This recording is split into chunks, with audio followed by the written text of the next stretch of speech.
সূর্যাস্তের পর ভুলেও এই কাজগুলি করবেন না, জীবনে নেমে আসবে আর্থিক সংকট। বাস্তুমতে এমন অনেক কাজ রয়েছে যেগুলি সূর্য ডোবার পর একেবারেই করা উচিত নয়। সূর্যোদয় ও সূর্যাস্ত মানে দিন ও রাতের সংযোগস্থল, তাই শাস্ত্রে এই সময়টিকে অত্যন্ত গুরুত্বপূর্ণ বলে মনে করা হয়। তাই সূর্যাস্তের পরে এমন অনেক কাজ আছে যেগুলি কখনোই করবেন না। এতে আপনার পরিবারে যেমন সুখ সমৃদ্ধি থাকবে না, তেমন আর্থিক উন্নতি করতে পারবেন না। এবার জেনে নিন সূর্যাস্তের পর কোন কাজগুলি করবেন না। সন্ধেবেলা ঘুমাবেন না। অনেকে সন্ধেবেলায়ও ঘুমিয়ে থাকেন। শাস্ত্রমতে সন্ধেবেলা ঘুমাতে নেই, কারণ এর ফলে তাদের বয়স কমে। পাশাপাশি বাড়িতে নেতিবাচক শক্তির প্রসার ঘটে। আবার ধর্মীয় দৃষ্টিতে মনে করা হয় সন্ধেবেলা লক্ষ্মীর আগমন ঘটে।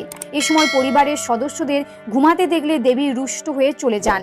সূর্যাস্তের পর বাড়িতে ঝাঁট দিতে নেই। সূর্যাস্তের পর কখনো বাড়িতে বা উঠোনে ঝাঁট দিতে নেই, কারণ এটি আর্থিক অনটনকে স্বাগত